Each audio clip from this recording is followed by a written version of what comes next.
What's going on, guys? Today I wanted to make a review of my 5D Classic that I have right here. This is going to be kind of like a long-term review. I've had this camera for almost 10 years now. I think I got it in either 2012 or 2013, so it's been about 10 years. I've been through a lot of things with this camera. There were years that I didn't shoot with it, like, almost at all. I've taken some of my favorite photos on this camera. So in this review, I don't really have a script or anything. I'm just gonna kind of be, I don't know, maybe jumping around or just talking about just the real things I like and don't like about this camera. Spoiler, there's not many things that I don't like about it. It's mostly all good. And I also kind of wanted to make this for people who are maybe just getting into photography, or even people who've been in photography for a long time and are maybe looking for something different. This camera is very cheap and it's full frame. I think it goes for, you can get it for like anywhere from $100 to $300 now. When I purchased it, I got it for around $600 10 years ago, so kind of goes to show how prices change and everything. But I believe that this could go back up in the future. It's an amazing camera, it takes great pictures. So in this review, hope you guys stick around to the end. I'm gonna have kind of like a montage of pictures or whatever. But yeah, so grab a coffee or something, stick around, and yeah, let's get into this. So just some brief history on the camera for anyone who might not know. The Canon 5D Classic came out in August of 2005. It retailed for around $3,300, which that kind of goes with the prices of cameras nowadays, I guess. Things are definitely a bit more expensive, but back then this was like top of the line technology, 12.8 megapixels. This is a fantastic camera. The sensor is just, I just love the look of it. The images, the colors, the tones. There's just something about it that even the R6, which is what I'm filming this on, it just doesn't match it. Like, it's hard to explain. I guess it's kind of like why people love shooting film still, different film stocks over digital. There's just something that, like, the older technology and the way that the sensor produces the image, it just looks just nostalgic, kind of, and it just doesn't have that harsh digital feel to it, which I feel like a lot of newer cameras nowadays tend to have, including the R6, which is kind of why I've been shooting less with it and trying to go back towards the 5D Classic for my photography. So yeah, speaking of the sensor, the 5D Classic has a Digic 2 processor and a 35mm full-frame CMOS sensor capable of 12.7 megapixels effectively, but the big thing is that it has a pixel density of 1.5 megapixels per square centimeter, so the noise slash grain from the image is actually pretty pleasing all the way through. I try not to shoot above 1600 ISO just because it gets pretty noisy at like 3200 and 1600, but like 1250 and below is pretty much all good as long as the lighting is like decent and you're not shooting like complete pitch darkness. The 5D Classic also features 9 autofocus points. This isn't gonna match like today's cameras that have like 1,000 autofocus points, obviously. So if you really need a camera where you need like super fast action, focusing on that, the 5D Classic may not be for you. But this camera, combined with some vintage lenses like this Helios or the Takumar that I have right here, just produces like insanely beautiful images. Like, it's crazy. And like I was saying, I prefer the look of them on the 5D Classic as opposed to the R6. And throughout this or at the end, I'll be posting images from like the R6 and the 5D Classic and like comparing them. Mostly 5D Classic images, obviously, but I want you guys to kind of see that in daylight, these cameras are basically almost like you can't even tell the difference in which one. The R6 only shines once, you know, the sun goes down, and you really need that like a low ISO performance, or not low, sorry, high ISO performance. And you don't want a bunch of banding in the dark, shadows, and everything like that. Like the R6 excels exponentially in the darkness. So, but in daylight, the 5D Classic is amazing, and the image is almost not rivaled in my opinion. So the 5D Classic is a magnesium alloy body. I recently, or not recently, but within the past year or two, I got the grip for it, and this grip really makes a huge difference in my opinion, just for like the ergonomics and everything like that.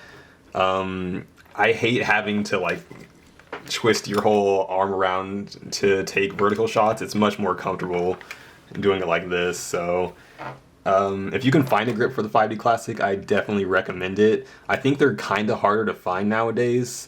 I literally had to buy a whole nother 5D Classic just to get the grip because the guy didn't want to sell me it without the 5D Classic, and I was like, alright, it's worth it. So we've got a viewfinder with 96% coverage, which is borrowed from the 1D apparently, and the 5D can also shoot 3 frames per second, which also, once again, if you're wanting this for like really fast movement like sports or something, the 5D may not be for you. But 3 seconds is, you know, or 3 frames per second is decent. The one really big downside about this camera is the screen, the rear LCD screen. The quality on it is just like terrible, which, you know, is to be expected. This is from, you know, 2005, so it's to be expected, but if there's one downside to this camera, it's that the LCD screen is very poor. I think it's only 230,000 pixels, and it's a 2.5 inch screen, so it's definitely not the highest resolution, but I will say that the way the pictures look on the screen gives a really nostalgic feel also. It's just, yeah, you kind of have to see it in person to understand it, but it's not a good screen by today's standards, but it works and it's okay. So now we are gonna go through the menu on the camera. Alright, so starting at the top, we have quality, and I always shoot mainly just RAW, but you have options from large JPEG, all the different kind of JPEG options, small, medium, large, and the different like kinds of that, and then plus RAW and JPEGs, of course. So yeah, I'm just sticking with just RAW. So next we have the beep. I usually keep the beep on. It depends. I'm gonna turn it off for now though, actually. But yeah, so beep, shoot without card off. You definitely want that off. You don't want to accidentally be taking pictures without your CF card, and just be, you know, taking pictures that you think are good, and then you don't even have your CF card in the camera. That's not ever good. So yeah, put shoot without card to off. You have your auto exposure bracketing. I usually shoot in aperture priority mode. Yeah, I usually shoot in aperture priority mode, as you can see right there. I find that it's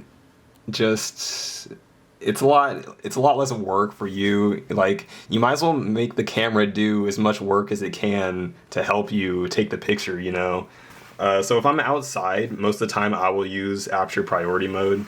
But if I'm inside, lots of times I'll switch to manual mode just to get better control, and because if the shutter speed's getting below like a 60th of a second, then you're gonna have all kinds of trouble and stuff. Okay, so next we have our white balance shift bracketing. I never mess with that. I just don't even touch it, to be honest. We have our custom white balance. I never use custom white balance.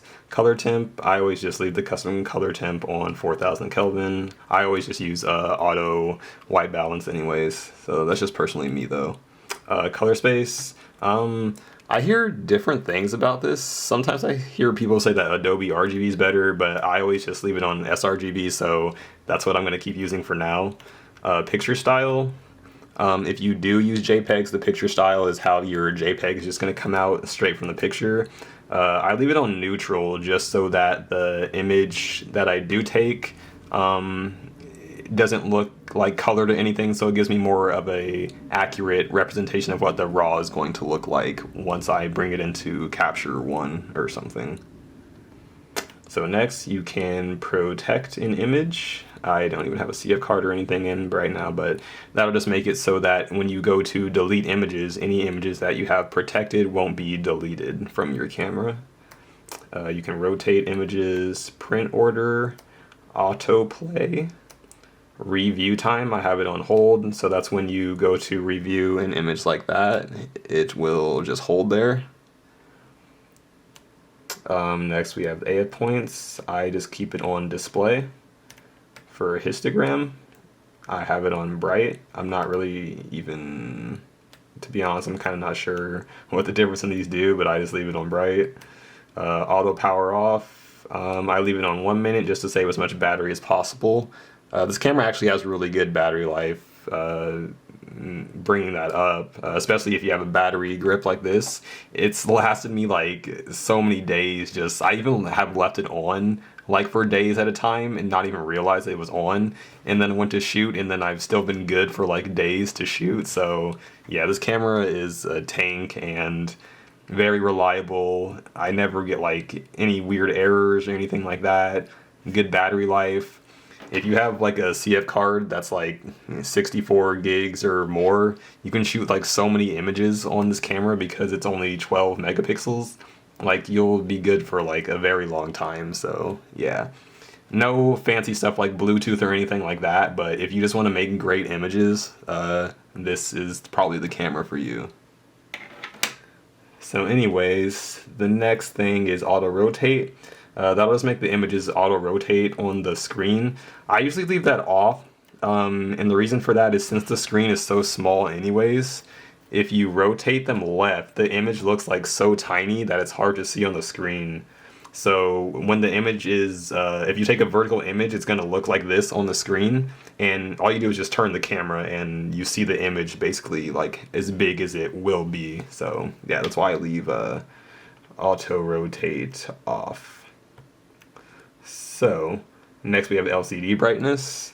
I leave it up all the way because the LCD is kind of bad and hard to see, especially in bright sunlight, so you probably want to leave that up all the way. We have the date and time, file numbering, I leave it on continuous. There's auto reset and manual reset also in there. Select folder, language, English, but there's also all those other languages. The video system is NTSC for United States, and I think PAL is for like Europe and Japan and stuff. We have the communication PC Connect and print. I've never used that or anything. And this button lights up blue, which is like the print thing or something, but the only time I've ever seen that is for like a Magic Lantern, which this camera does support, but I don't even use Magic Lantern anymore. I just like shoot it just vanilla and stuff, so yeah. Next you can format your card. There's custom functions. You can set up a bunch of stuff like back button focusing and everything, which I do have set up. You can clear your settings, register camera settings, sensor cleaning, which is not automatic like on cameras nowadays. It just flips up the mirror for you, and then you can like clean the sensor yourself. And then lastly, the firmware version, which I have it on the firmware 1.1.1, which is, I don't know what that is. I don't even know if that's the final one. I assume it is, but yeah. But yeah, that's the menu. Very simple, just one line, which I like. Not like the R6, which is like a million things, and it's just like my head hurts by the time I found the freaking a setting already. But yeah, I just love this camera because it's so simple and just takes great images with being so simple and not having a bunch of extra features that you don't really need. So yeah, I kind of don't know what else to say really. I think I kind of gushed enough over the 5D. I hope you kind of can feel how I feel about this camera, and understand how important I think it is just in Canon's history, really. I think this was like a marking point for, something greater, which, I don't know. I prefer this over most of Canon's newer stuff, but that doesn't mean that their new stuff's not great. Like I had the 5D Mark II. I ended up selling it to help afford my R6. I kind of missed the 5D Mark II. It was a great camera. It takes great images. I might put up like one or two here or something from that. But yeah, I don't know. There's just something about the 5D that I really like. The simplicity, the design, magnesium alloy body. With the battery grip, it feels really tough and ergonomic. There's just so many things. I just love like I think you can hear that. I just love like the sound of how it all sounds and everything, and here's like the shutter sound. Yeah, so it's just a fantastic camera. Get it while it's cheap still, obviously don't know if the price is gonna go up or anything like that. I hope it doesn't. In the future when there's not a lot left it might or whatever, but yeah, it's full frame, 12 megapixels, ISO from 50 to 3200. It's really all you need for a good digital camera, just to take any type of pictures that you want. And if you don't want to spend too much money, it's like $200 or $300 plus, another 50 or 100 for like a Helios or a Takumar. And you're in business taking beautiful photos. But yeah, thank you guys so much for watching. If I forgot anything, I'm not sure. I'll put it down in the description though. Hope you stayed till like the end. So I'm gonna have like a montage of photos and everything. I don't know if I'm putting this after that or before that, but anyways, guys, thank you so much for watching. I appreciate it. Please subscribe and comment and like the video if you enjoyed it. Let me know if you guys want to see any other types of 5D videos or videos on like my vintage lenses. I think I probably will try to make those anyways, just because I've been wanting to for like quite a while, and nothing to lose or whatever. So yeah, thank you guys so much. Hope you have a blessed day. And yes, last thing guys, if you want to see my images like the ones that I probably put in this video and other images I've taken, follow me on Instagram at 5D_classic. I'd really appreciate it. So yeah, thank you guys so much.